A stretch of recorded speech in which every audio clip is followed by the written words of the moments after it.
Wala. Pari. Hindi, ano, yung Tito Soto pinag-uusapan natin, ano. Dati idol na idol ko yan. Dati siya? Pero for some reason, ngayon, parang nabababawan ako sa mga sa disposition Pare, ito muna. sa loob ng Senado. Okay, Tito Soto muna tayo. Oo. Tito Soto, at pag nitibigyan Joey, pinapanood ko yun, yung bata. Oo. Mga Superman 2, 3, di ba? Mga ano yan. Oo. Parang nakakatawa. Actually, sa tatlo, sa kanya akong din tatawa eh. Hindi naman siya talaga yun. Siya yung parang pinaka... Taga ano lang, yung punchline sa dalawa. Yeah. Pero kasama pa rin naman siya doon sa ano. Sa trio. Sa trio, kumbaga ano. Siya yung pinaka ano eh. Ngayon, di ba, matalino eh. Naging senador. Tapos nagtataka ka, ang tagal na ito sa Senado ah. Diba, dyan na tumandahin si Tito Soto. Pero okay lang, kasi hindi, sabihin na natin na ano na yan eh, veterano na yan sa Senado. Kumbaga, alam na yung ginagawa niya supposedly. Yan, kaya lang ang nakakapagtaka ngayon, ngayong mga panahon ngayon, parang nawala yung Tito Soto na alpha. Kasi sa kanilang trio, siya yung alpha eh. Di ba? Sa Itbulaga, siya alpha. Pero pagdating dito ngayon, parang ano, no? Yung alpha-alphahan lang. Di ba? Biro mo, papatulan pa niya yung mga sinasabi ng mga netizens na hindi naman ako tuta ni ni Martin eh. Baka siya tuta ko. Papatulan mo pa yun. Yung mga ganung bagay. Pero anyways, ang pinag-uusapan natin kasi dito is hindi natin malaman kung are you still working for the Filipinos? Di ba? Kasi parang meron kang sariling mundo na parang you're holding on to your position right now as a Senate President. Tapos parang ginagamit mo yon para sa isang narrative na hindi namin maintindihan. Di ba? Like for example, ito na naman. May balita, kailan lang? Di ba, na kamakailan? Na sinabi sa kapag bumalik na daw ang Supreme Court, doon sa decision nila, yung ano ba yun? Yung sa impeachment. Sa impeachment ni BP. Itutuloy yun. Di ba? Parang gano'n, itutuloy. Talaga pinipilit, ha? Ibig sabihin, with all of these things happening right now, if you're the Senate President, sasabihin mo na hindi, tapusin muna natin itong mga flood control. Di ba? Bakit yung impeachment na yun ang unahin? Ito, trilyon ang ninakaw eh. Tama. Kasi naman, pag sinabing impeachment, pag na-impeach si Sara, hindi na siya pwedeng tumakbo. Yun ang goal nila. Perpetual. Sa impeachment, hindi para makasuhan si Sara o ano man, para pag na-impeach si Sara, wala na silang kalaban na sa politiko, sa political age ni Martin Romualdez. Yun ang alam mo, may mga kumakalat na balita pa? Ano? Gusto daw talaga ni Tito Soto yan. Ayon sa kanila, ayon sa mga nagkikwento. Ano? Dahil daw kapag na-impeach si Sara, for a time siya yung maging Vice President. Sabi? Diba? Lalo ngayon, kasi wala na step down na si Martin eh. Diba? So siya na, alam nga naman gawin nilang Vice President, si Boji D. Well, diba? So, merong ganun eh. Well, sinasabi ng mga tao, naririnig-rinig lang naman natin kung saan-saan. Pero ito bukod doon, total, sabi naman ni Tito Soto, wala na raw siyang balak tumakbo.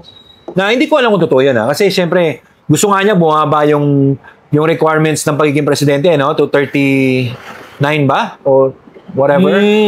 Kasi 35 yata. 35, Kasi para, dalawa yan. Pwedeng tumakbo yung pamangkin niya. Vico Soto. Or itong si, pangalan to, yung anak ni presidente. Nino? Anak ni presidente. Si Sandro? Sandro, yun. So, either sa kanila di ba? Charis! Kaya lang, ito lang iniisip ko. No? Dito sa mga nangyayari ngayon, na sinasacrifice niya yung pangalan niya ngayon, he knows na a lot of people hate him now. Di ba? So sa tingin mo, kapag tumakbong presidente pamangkin mo, gugustuhin ba nila yan basta may nakalagay na Soto sa pangalan? Malamang hindi. Wala na, sinisira mo na. Sa tingin ko, parang ako, kahit naman ako nung bata ako, ang nakikilala na, akala natin, NCR lang. Laki ng buong Pilipinas, Mindanao. Alam mo kung sino una natuto dyan? Cisco. Yun nga. Diba? Akala ko dati, pagka taga NCR, Pagka ka na, saka mo na buong, mula Apari hanggang Hulo, di ba? Hindi pala. Actually, malakas lang tayo dahil nasa atin ang media, nasa atin ang mga camera, nandito Kapital. lang. Pero, kapital. Pero, kung hindi ka pala kilala mula Apari hanggang Hulo, dito ko lang pala sa Quezon City kilala. So, At saka meron kang makikita na sikat pala sa Mindanao, pero hindi naman natin kilala dito. Oo. Di ba?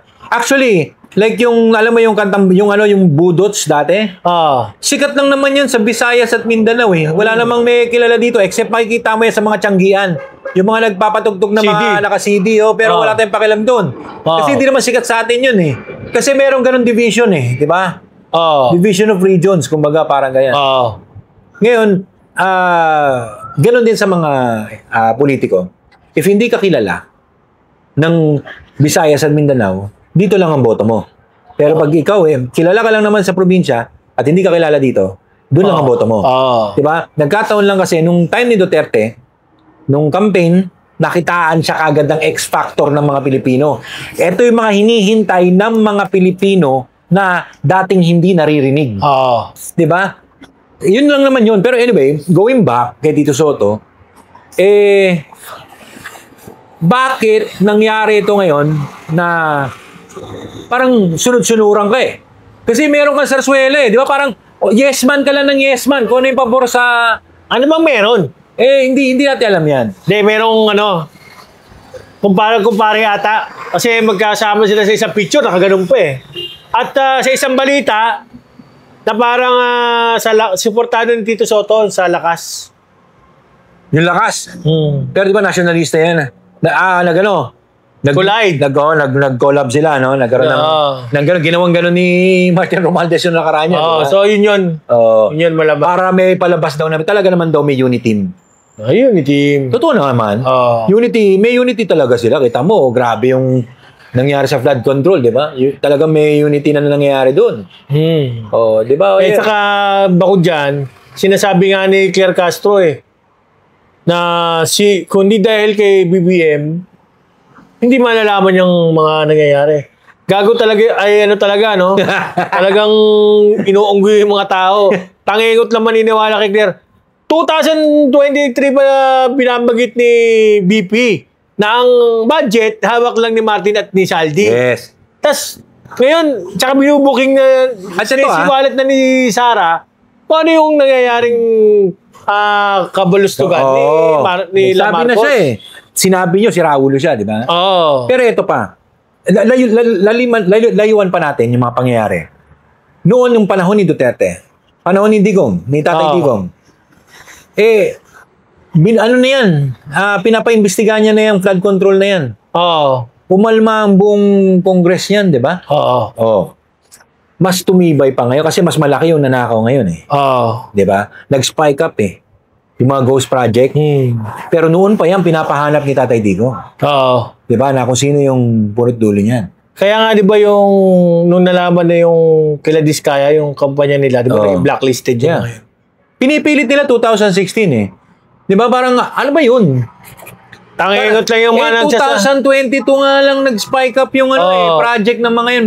Paulit-ulit. So, parang gusto nyo lang talaga ibalik doon eh. Pinagtatakpan ng mga kakamping at ng BBM supporters yung mga katiwalian na nangyayari ngayon at kunwari, panahon ni Duterte. So, dun pa lang, tangingot lang talaga yung mga naniniwala ganyan. Napakatangingot talaga. Well, whoever is involved in this, dapat talaga pagdusahan nila yan. No? Sana, kung hindi man kaya dito sa lupa, sabi nila nandyan ng Diyos na may kapal, nagagawa ng paraan dyan. Hindi naman niniwala yung mga yan diba? Nasa kanila yun. Diba? Diba? Pero, ang tanong, itong mo sinasabi natin, paniniwalaan ba ni Tito Soto? Siyempre hindi, di ba?